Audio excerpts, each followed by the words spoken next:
Yeah. I'm gonna do anything about that. Very good. How's it going today? This is really weird. Give me a sec.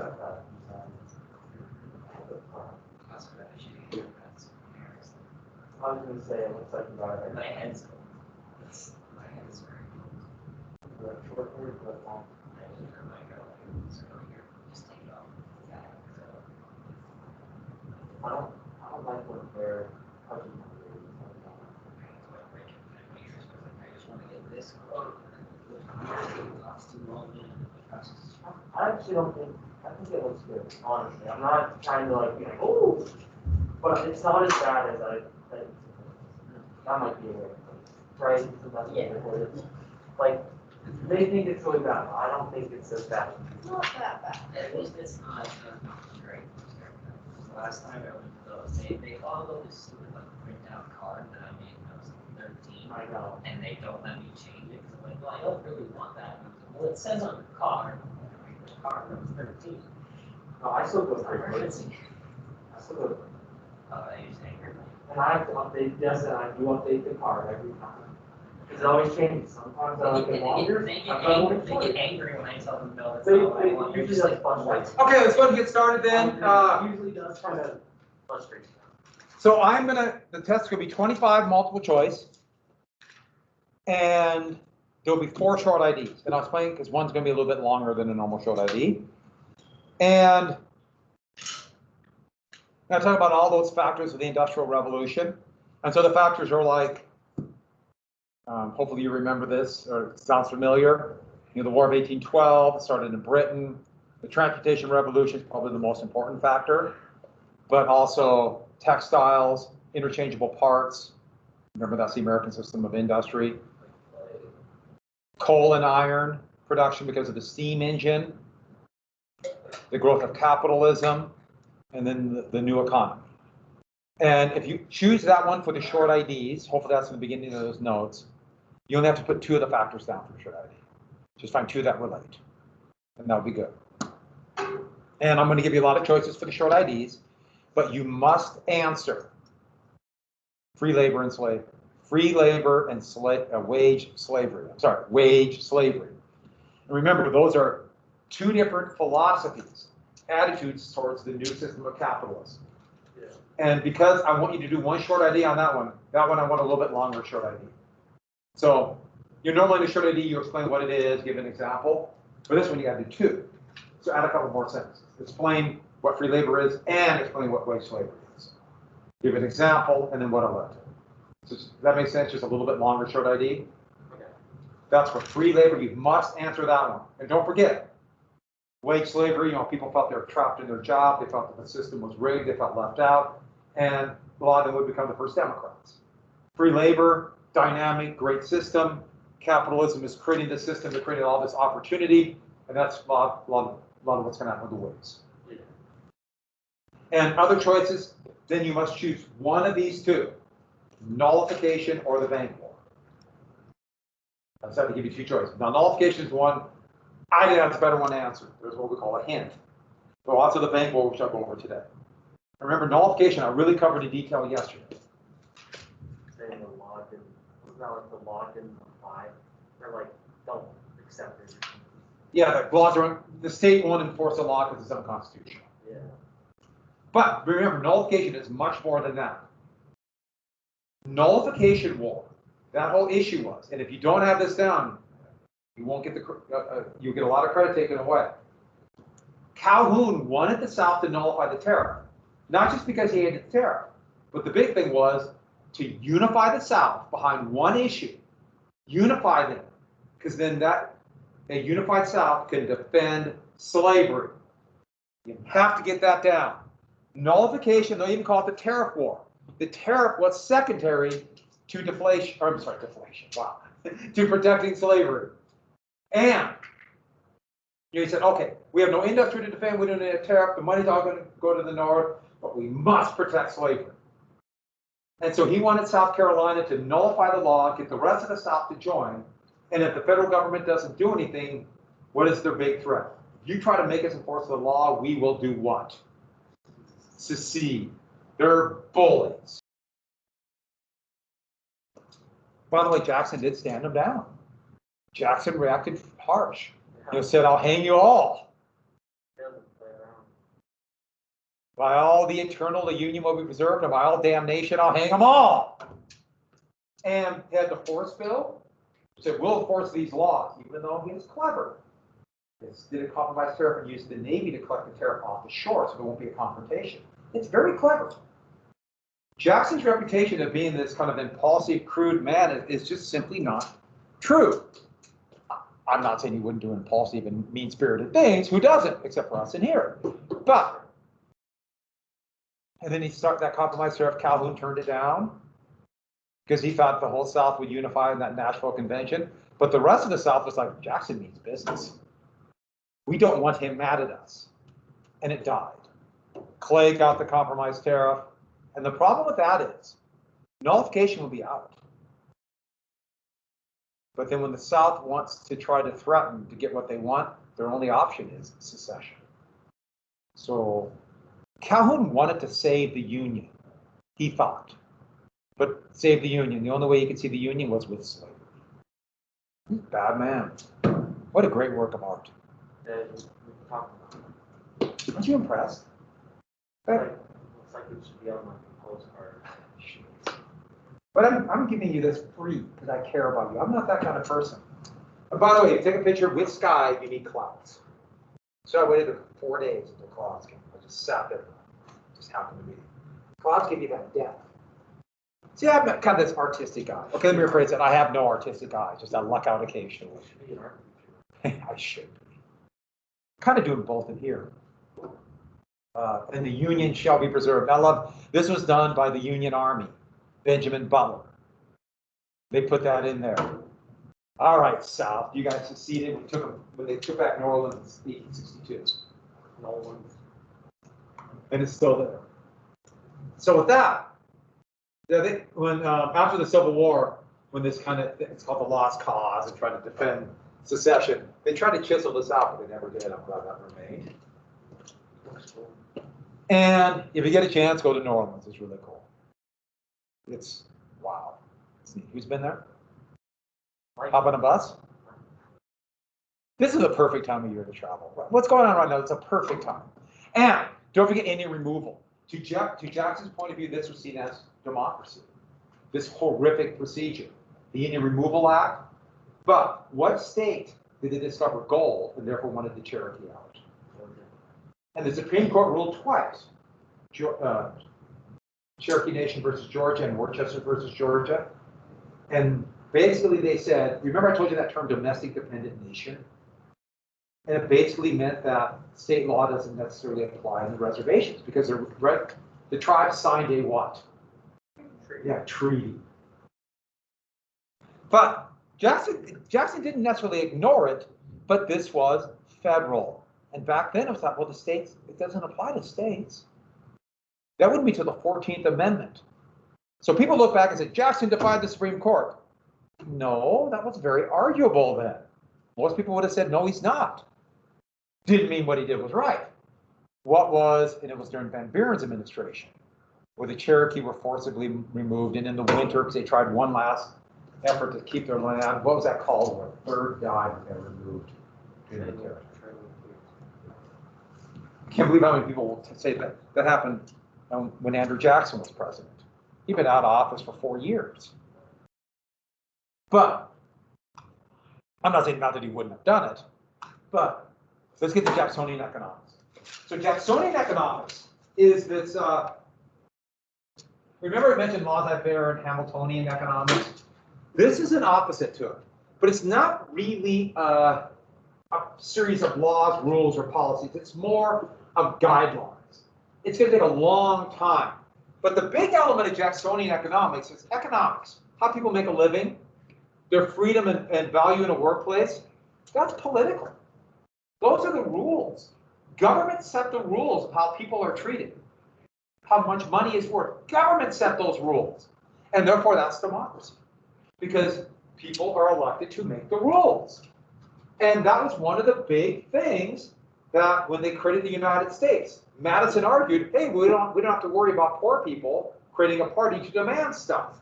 And Jackson saying, no, the common people will demand things. And here is Jackson, one of my favorite cartoons ever, of Jackson fighting Nicholas Biddle, the head of the bank. And so here Jackson is wiry because he's a working man. He doesn't sit around and eat and get big. In fact, this is a thing they would show. People are pretty heavy. They're rich, so they have a good diet. That's how they showed wealthy people. And she's drinking port wine, which is really expensive, like double fermented wine. So this is not what commoners drink. And here's Daniel Webster. Remember I mentioned him in the Webster-Hayne debate, and Henry Clay, cheering Biddle on. And yet look at these wiry Westerners. So this is kind of these militiamen, the common soldier, citizen soldier. And here's every man, a Westerner, a farmer, Jackson supporter. And he's drinking old McDonald's whiskey. Whiskey was a commoner's. Well, yeah. What represents democracy? Cats on hats. That's science. Okay, there's a thing that, like, it was a big deal to put a tail of a raccoon or something. Yes, that's fatal for the raccoon, I'm sorry. But tail of a raccoon or some animal on a hat. But this one, yeah, there's a cat up there. And the cat's talking.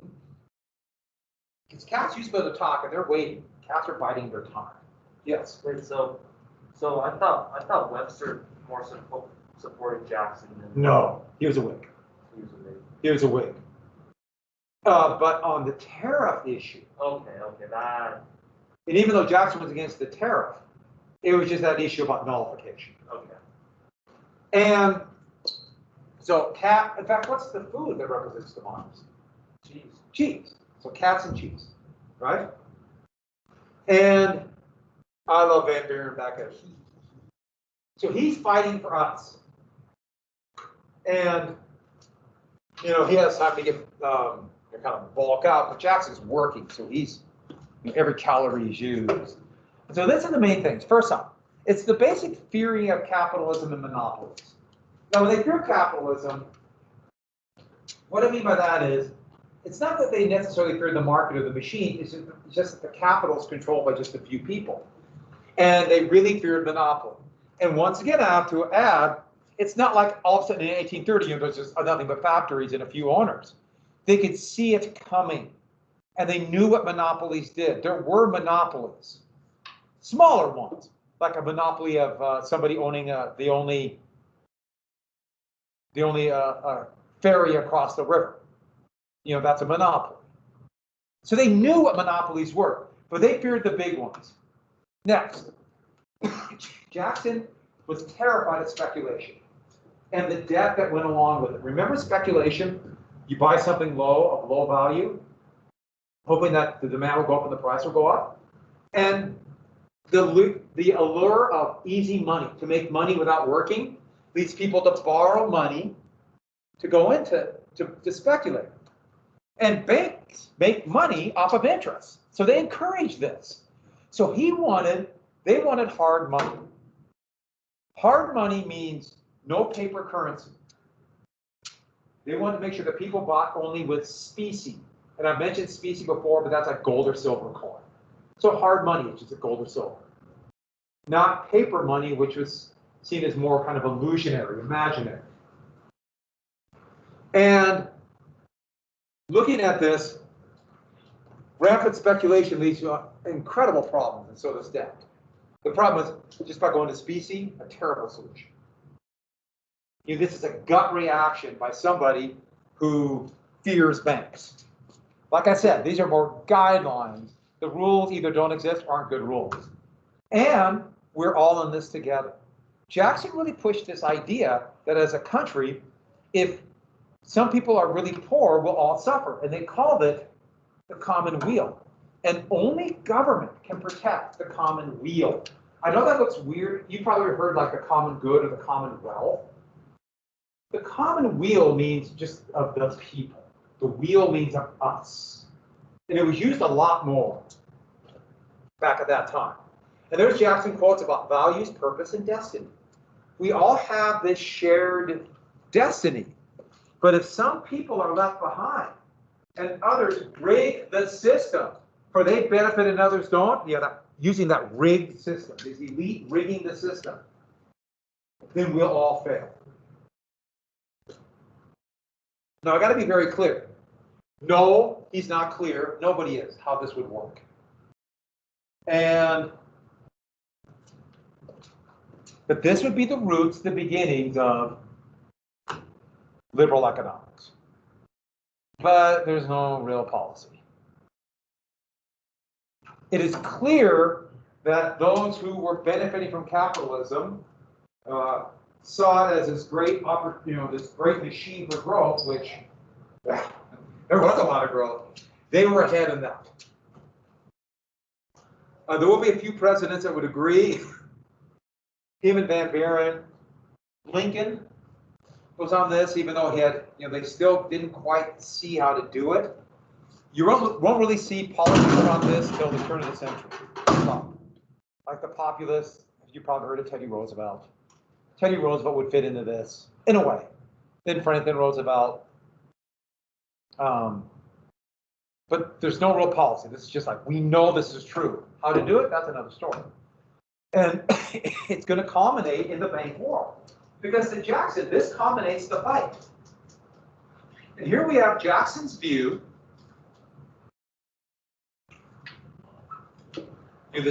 This elite, the big money, who's rigging the system for their own gain against everybody else who are left out of the system. And that's why democracy is so important. Give the people the right to vote, white men, and they will vote in people to not rig the system.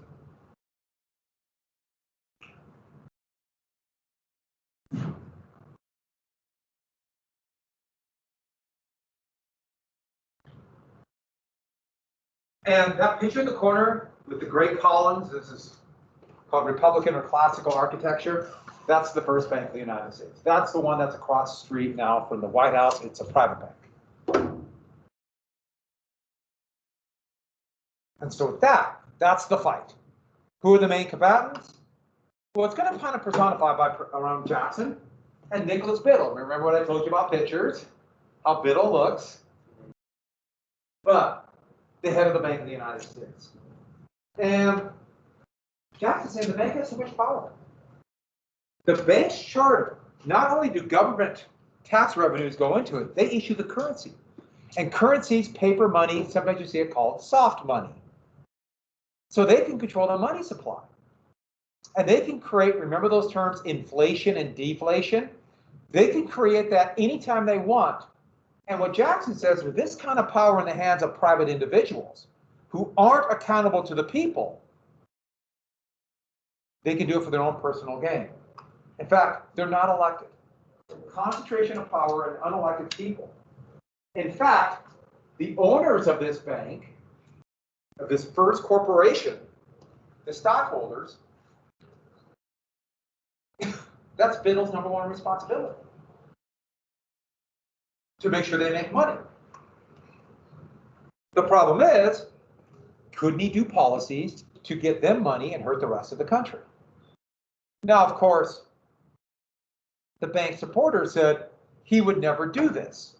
He's a good, honorable person. He would never do it for personal profit. And remember what I told you when I told you about Rachel Jackson and Peggy Eaton? To the elite, they said that people like Jackson were immoral. They're the greedy ones. They're the ones who have no morals because they're born as commoners. They're common. They're immoral. That is a lot of power in the hands of a few. And the thing was, Jackson's going to be proven right.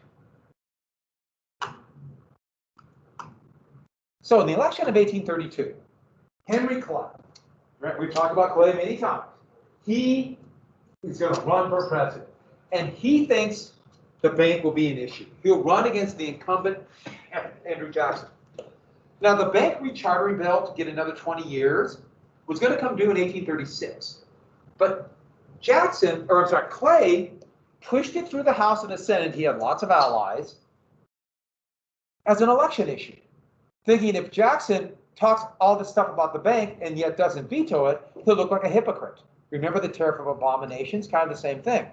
If he doesn't, if he vetoes it, then the people will be so furious because they all love the bank, Jackson will be kicked out of office. Now, first thing, this is a pro-Henry Clay cartoon. And you see this picture? He's sewing Jackson's mouth shut. See the needle? He's shutting Jackson up. He's thinking Jackson can't respond. Whatever Jackson does about the banker chartering, he'll hurt Jackson. And he's also giving him a knee for a little bit of emphasis. That's a gruesome cartoon. It's like the Texas Chainsaw Massacre when he does his mass shot. I would never watch a movie like that. In class, you're bringing that up? Should we watch that after the AP exam? Actually, I've never seen it. Never have. I've never seen a Texas Chainsaw Massacre, but I feel like I've seen it. There you go, right there. The original, they made a remake. It's been remade, probably. The old one, though. Like the very first one came out in like 72 or 70. All right, extra credit over. No. Somebody would complain. 5 points extra credit. What is it? Watch the original. What does that have to do with Clay sewing Jackson's mouth? See, synthesis. Jackson vetoed it, though. And actually, Clay was like, yes, he vetoed it. Now I'll take it to him. But Jackson would be the first president to issue a large numbers of veto. He vetoed 12 laws. No one had ever vetoed more than that. And he was the first president in American history to use the veto as solely a political tool. He was opposed to the bank, and so he vetoed it. They had not done that before. Now, presidents rarely ever veto. So 12 was a huge amount. It'd be unprecedented for 100 years. And his opponent said he's acting like a tyrant. Remember I told you about democracy's king numbers and king mob? He got his power from a bunch of commoners who don't know anything voting for him, and now he's acting like a king, standing on the Constitution. Here's his scepter and his orb. Kings always propose with a scepter and an orb. The orb's the veto, the tyrant. Yet here's one, man of the people. This is, okay, I gotta find a better copy of this, because the one I did to stretch it out, I got a little pixelated. But I've seen it in a couple books, I just can't remember what books. But here's like the people, you see the columns? It's like the people's house is like a granary. And here come all the mice coming in to eat the grain. The mice are the elite trying to steal from everybody. And here's Jackson as a big cat. Killing all the mice, defending the people's granary as they cheer. Cats, democracy, right? There's definitely a correlation. Yeah, I think we're seeing more and more. And who attacked Jackson when he sent in the other picture I showed you? A bunch of dogs, and the one with the little gnomes on the dogs. Think about it. Am I right? Anyone in here have a cat? No. So you're the only one in here that really cares about democracy. Thank you. Put +1 in your notes. So that. But it didn't work for Clay. He lost. He lost badly.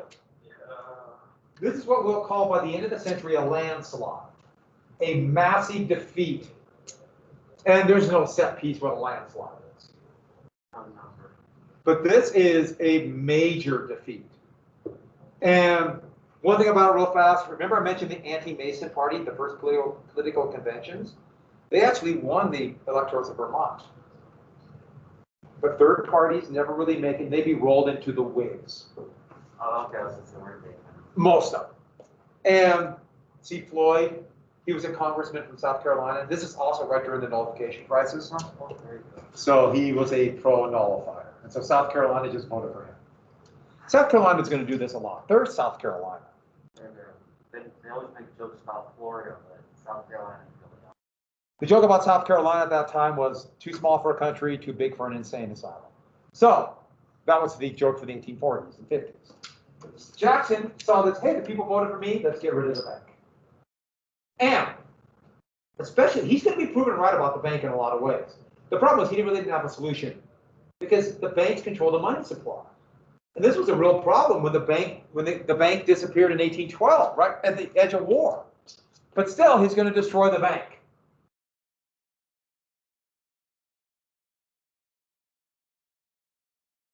By the way, landslide, there hasn't been a landslide in a presidential election since 1984. Oh, yeah. Reagan over Mondale. He would like, Hmm? he had like over like 300 or something. Yeah, almost 400. I think I had over 400. And then before that, Nixon, then Lyndon Johnson, FDR a few times. So like Obama won big, but it wasn't quite, you wouldn't say that's a landslide. Yeah. It looks like Joe Biden's going to win very big. He's going to have over 6 million more votes and a pretty big, but that's not a landslide. He won big, but it's not a landslide. Are we calling a landslide like over 100, like electoral college difference? Or even more than that. Like, what's the? And like nearly 60% of the vote. Okay. Or 20 points greater. So what did Jackson do? Government tax revenues went into the Bank of the United States to prop up revenue. He said no longer. So money from tariffs and things like that, they put into state banks. So government receipts be taken out, and these state banks, because they're getting this, now all of a sudden all this money coming in, they be dubbed pet banks, either pets of Andrew Jackson. And these are state banks that were once propped up by the national bank, but now they don't need the national bank anymore. Now Jackson was they came up with a system, and eventually we called the sub-treasury system that issued currency, but it didn't exist yet. So this was just a knee-jerk reaction. And Jackson basically told the Bank of the United States, keep doing what you're doing, you just won't have money to back it up. So here's the executive order, this cartoon, and there's Jackson being cheered on by the people. So it makes sense, right? Yeah. Remember the columns of that Bank of the United States collapsing? And then do you see Biddle running away from Jackson's great decree? Yeah, Beelzebub. Yes, the devil right there. That's a pro-Jackson cartoon. The problem was, it's like all of a sudden, by getting rid of this going to 1833, 1834, the rules all went away. And Jackson's administration was not ready for new rules. They might have been right about the bank, they just didn't have the governing principles to deal with this. And all these banks started making these crazy loans because there's no controls. And those are called wildcat loans. And they started making all these rich people high interest, so you get a lot of money, but they might not pay it back. And banks started loaning money they didn't have. Now you might say, how can a bank loan money it doesn't have? They do it all the time. Banks can't issue currency. Only the federal government can, and they gave the law, they gave that power to the national bank. Now the national bank is in kind of this state of flux, but how do banks issue money? Is it like with interest? Is that? Interest is the money they collect. Have you ever heard of a check? What do you think a check is? You ever seen a bank check? That's not currency yet. People accept that as money, don't they? I mean, now they literally just, the check. I use this because it's now kind of imaginary. It's just kind of moved into your numbers on the computer screen. If the bank issues you a check, that can be used as money. And everybody thought, okay, government revenues are going in, these banks can back up that money. Maybe. They just started issuing checks, and people started, all right, money's free. All of a sudden, all this money came pouring out, and that fueled speculation.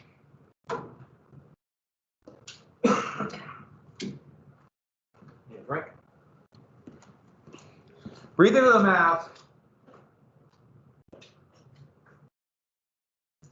Let me remind all of you, drink water. It's so easy to dry out, my throat gets so dry. That and chew on a little piece of gum. You have to learn these things in mascara. Which maybe might end with that new vaccine. Best case scenario, end of April. Had like a 94.5% like I don't know positive rate. over for your animal. Let's hope they were telling the truth and not just trying to jack their stock values. Yep. But It'll be the first time someone says it works, then their stock goes up and it turns out, no, it didn't. in fact, Biddle's going to do something like that. You know what a bubble is, though? A bubble is when prices, okay, all these people are like, oh, land is cheap, especially in land. There's this mass movement of people going into the West. This area right here, and the thought was, oh, if everyone's moving in there, that land's going to go up in value, isn't it? So speculators started bidding against each other to buy this land, thinking the price is just going to keep going up and up. If everyone starts bidding on this, what happens to the price? But it's called a bubble because what's backing the price up? Nothing. They're overvalued. People bid it up, but the land isn't really worth that much. And what happens when people all of a sudden realize we're paying too much for land?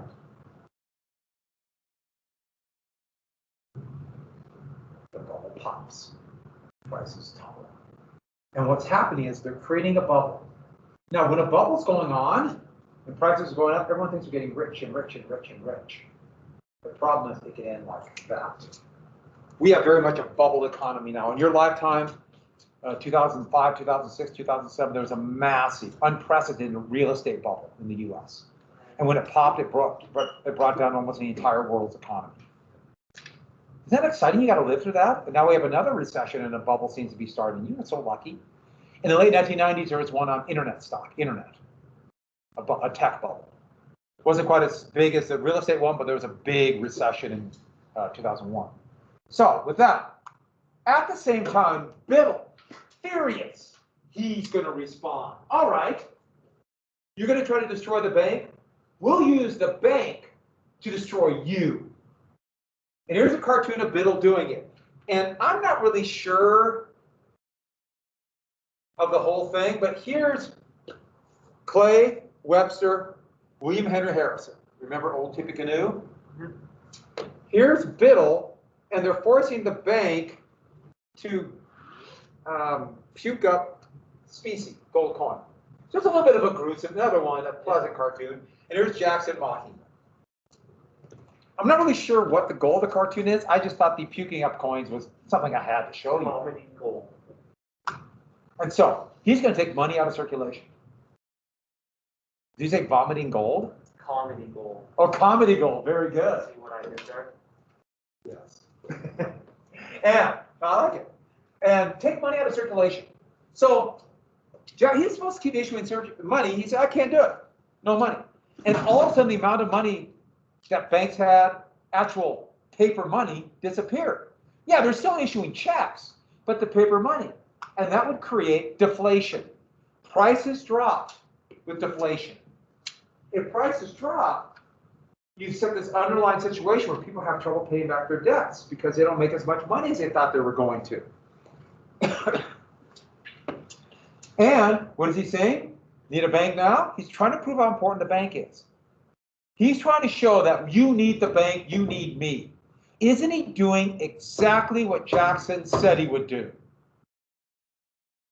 Use the power of the bank to benefit himself. Jackson was right. The bank did have too much power. And this will lead up to a panic. This will set up the underlying house of cards that the economic system we built up that will collapse. Because once the bubble burst and there's no currency with deflation, it just fell apart. Jackson, too, wanted to stop this land speculation. Because by 1835, land prices were going up. And Jackson is thinking, remember what I told you. Regular small farmers, which he thought he represented, now are being priced out of their land, priced out of real estate. So he would issue an executive order called the Specie Circular, Specie gold and silver coin. So this is the end of his second term. He's not going to run for re-election. And what is he going to do? He's going to stop the speculation by creating deflation. Federal land can only be bought in specie. This will stop the land bubble because the price of federal land will collapse. There's not as much speculation. That will lead to deflation. So he's hoping, just a quick shock. The Federal Reserve does a little bit of this, at least they used to. They'll raise interest rates to stop a bubble. creating deflation. Short run. And that's the plan. And here's a cartoon talking about this speculation. Here's a guy, and they show him this nice carriage, well-fed horse, going west, and it says, I'm going to Illinois. Remember, that's the west then. And here's somebody, he says, I have been. And look at the difference. The wagon falling apart, she's crying, starving dog, starving horse, look how skinny he is. This is the effects of the land speculation. It's starving out regular farmers. But what happens is the bubble bursts. It's like somebody took a pin to it and burst the bubble. Now the bubble is going to burst anyways. And Biddle's response was going to make the economy significantly worse. But Jackson's prescription failed.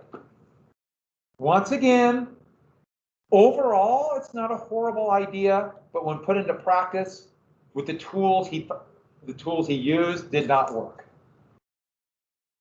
The Specie Circular. But, oh, here's Jackson though, and I think this is a funny one. Here's Jackson fighting the many-headed monster of the Bank of the United States. And on here are various Whig politicians. Here's Biddle, and there's Van Buren. Jackson slaying the many-headed monster. So in 1836, there was an election. Before the crisis hit, the election, Jackson did not run, but his vice president ran. And his vice president is old Kinderhook. And this, I'm pretty sure I packed this in, and for some reason it didn't get rid of the, I think it automatically corrected and I didn't notice. So I gotta change this. Something really bad is happening on my computer. Yeah, it's frozen. Oh. Every place I go, there we go. Oh, Kinderhook! Kinderhook is the county in upstate New York where Van Buren came from, and he had nothing. That's part of the reason why he could appeal to Jackson. They both came from nothing. Very poor, humble means. And old Kinderhook was like his old hickory. I mean, he's one of you. And the Whigs tried to run three people, Daniel Webster, Hugh White, and William Henry Harrison. Remember Old Tippecanoe? To split the electoral college so no one gets the majority. Didn't work. Van Buren would win a pretty big victory, but not as big as 1832 for Clay. And that showed one thing. The assumption was Van Buren stood with the people and the people will vote. As it turned out, a lot of the people voted because they loved Jackson. And a lot of the premise of the democracy might not be true. Oh, once again, South Carolina voted for a nullifier. We'll show you. So Van Buren's president, he takes office, and what happens?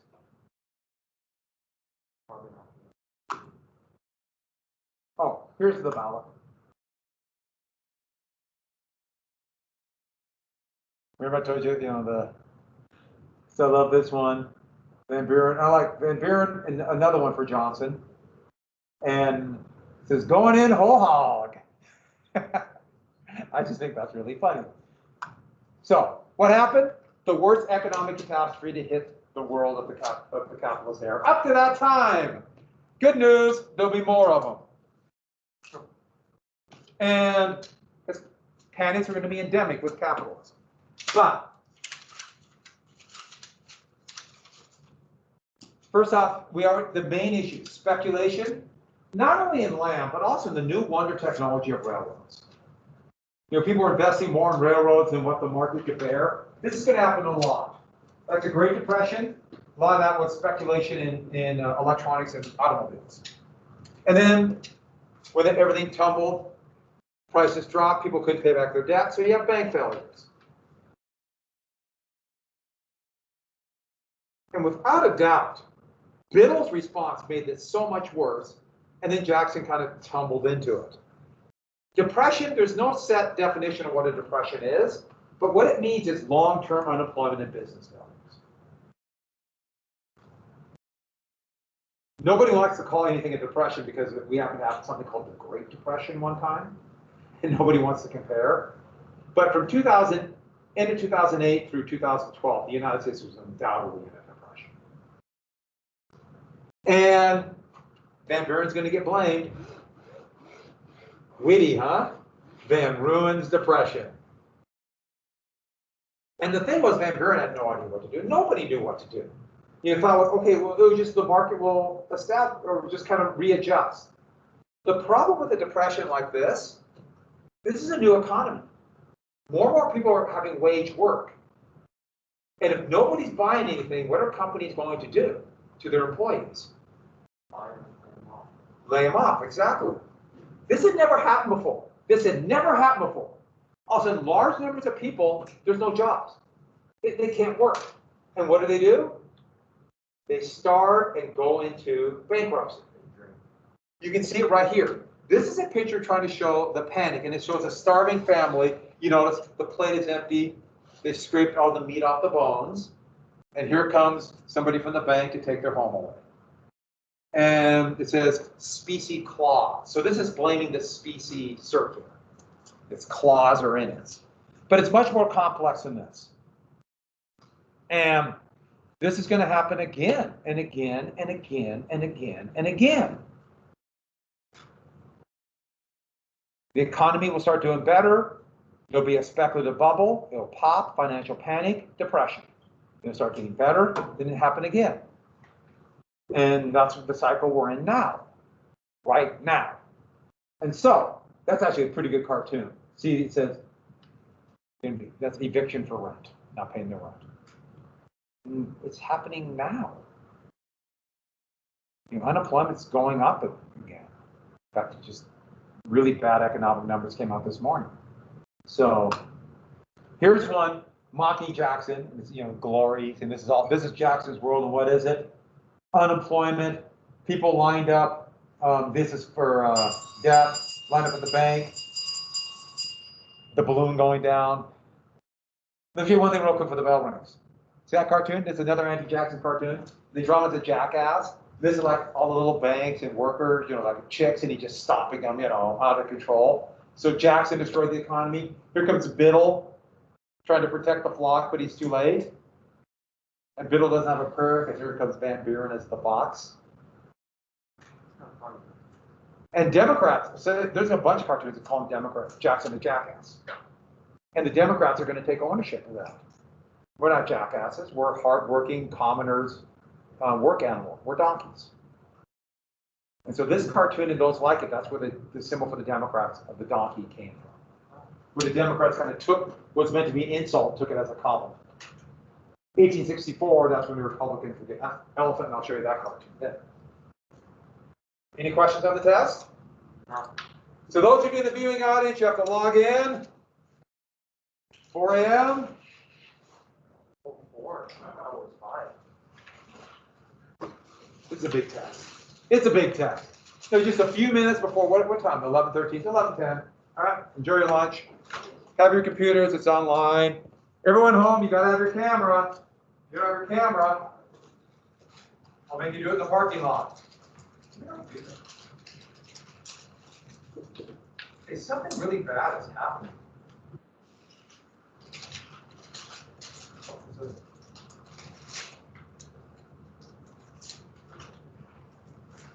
Goodbye.